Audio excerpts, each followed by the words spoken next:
Hello，大家好。咁第三集呢，就會同大家講下照明啦。咁照明系統呢，傳統上邊嚟講，通常一個燈掣俾一支燈咁，然後成個廚房就光亮噶啦。咁但係就由於呢一種照明嘅方式由頂嗰度打落去啦，其實喺櫃底好多時都會有少少暗位嘅。咁當然不至於話睇唔到嘅，咁只不過就係比較平板啦，比較悶一啲啦。咁第一集都同大家講過啦，我嚟緊嘅廚房嘅風格都係想做一個居酒屋咁嘅風格。咁居酒屋呢就會比較暗啲嘅，除咗喺工作區域佢有個主要嘅光源，令到佢可以睇到佢點樣去做嘢之外啦，咁其他地方呢，嗰啲燈光主要都好似係一種氣氛嘅襯托，多過係一種照亮成個牆嘅燈光源啊。咁所以呢一次嘅轉變到底會唔會係令到成個廚房照明比較暗嘅時候呢？會唔會令到根本係唔舒服啊？又或者係根本唔適應啊？咁呢個就係會喺呢個影片裏邊作一個測試，試一試呢種燈光到底 work 唔 work 啦。首先呢，我就會測試下櫃底燈啦。咁櫃底燈喺我客廳裝修個時候呢，我就整書櫃嘅時候，我都已經用過櫃底燈啊。咁佢放喺一個高位嗰度照射落嚟，其實去到台面呢，佢已經嗰個光度唔係好夠啊。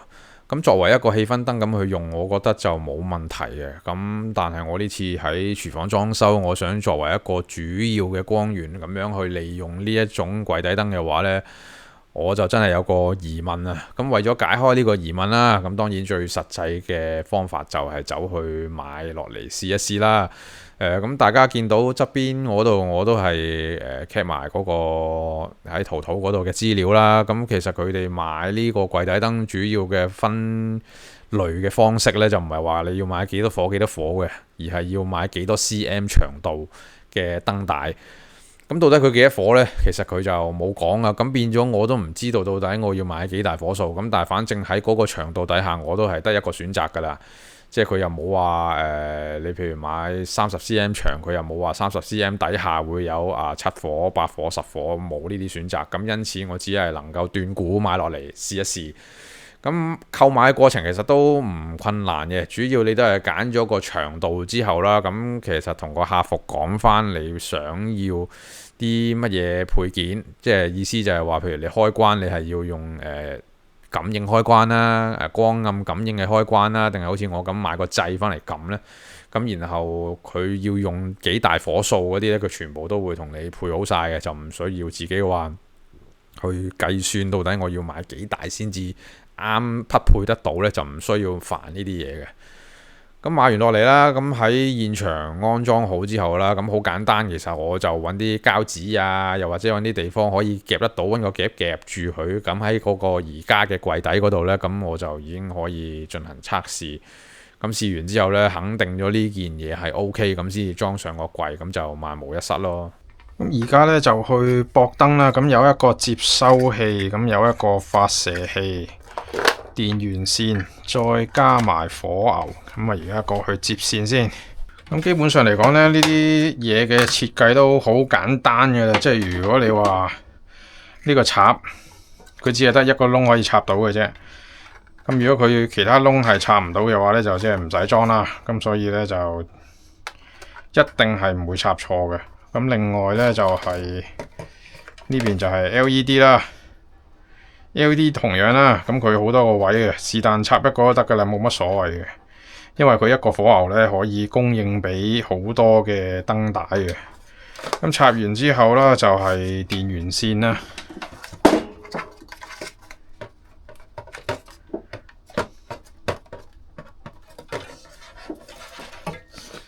好，插完之後咧就插掣啦。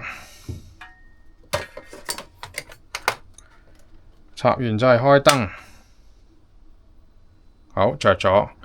咁佢咧就話撳呢個 detect 掣咧，閃咗嘅話，即就已經係代表佢配咗頻道噶啦，咁就可以做到開閂動作噶。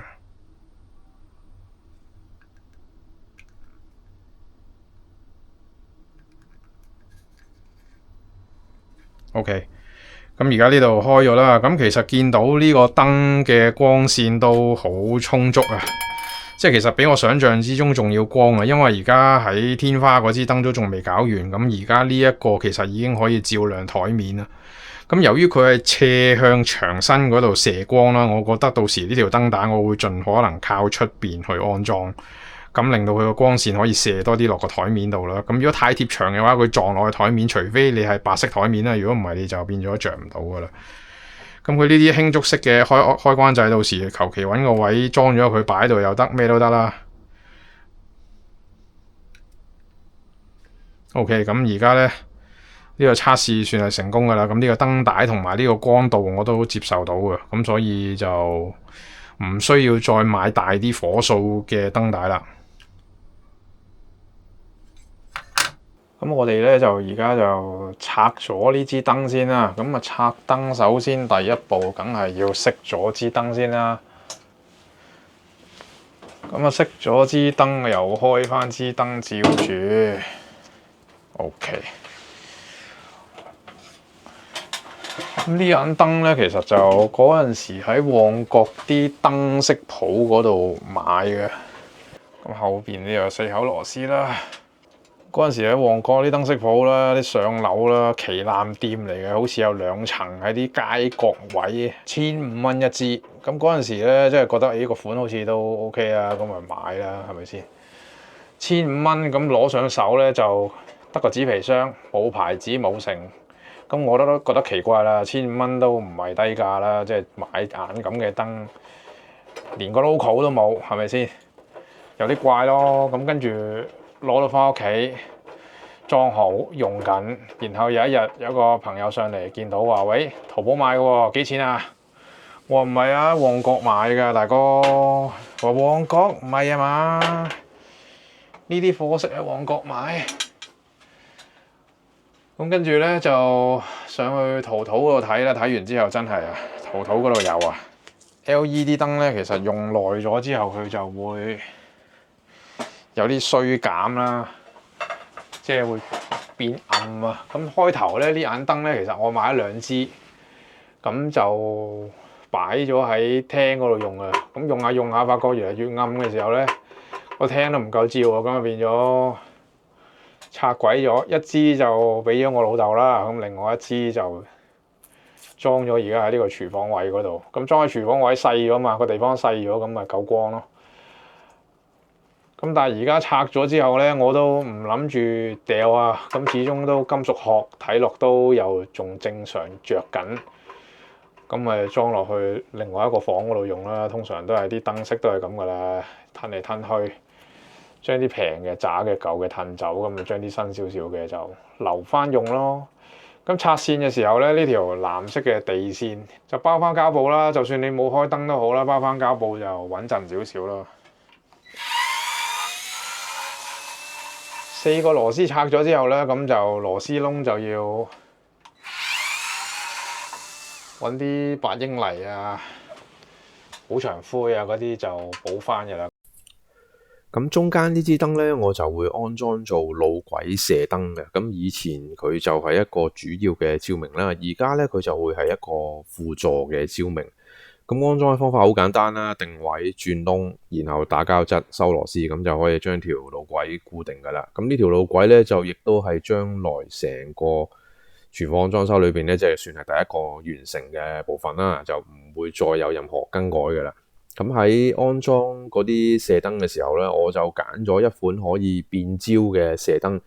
咁變焦嘅射燈好處就係話，當而家譬如我暫時要臨時作用嘅時候咧，我就會將佢嘅焦距調到最短啦，令到佢將佢嘅光源打散，咁就將成個牆可以照亮嘅。咁啊遲少少裝修好嘅時候咧，我就會將佢嘅焦距調翻長啲，咁啊令到佢變成為一個集中少少嘅光源，製造氣氛。咁其實大家見到啦，就咁換一換燈，其實就成個廚房嘅氣氛都唔同咗。咁所以你唔同嘅燈具都會帶出咗唔同嘅氣氛，大家就可以因應自己嘅需要去購買啦。咁而家我個呢個燈光嘅影片同大家分享咗，就係有一部分我會係上邊變咗氣氛啦，下邊就先至係主要照明，成個照明嘅燈具都唔同咗。咁所以大家當佢揀點樣去照明嘅時候，大家都會有一啲方向，有一啲諗法可以去作為參考嘅。咁呢個影片就分享到呢度啦，咁我哋遲啲再見啦，拜拜。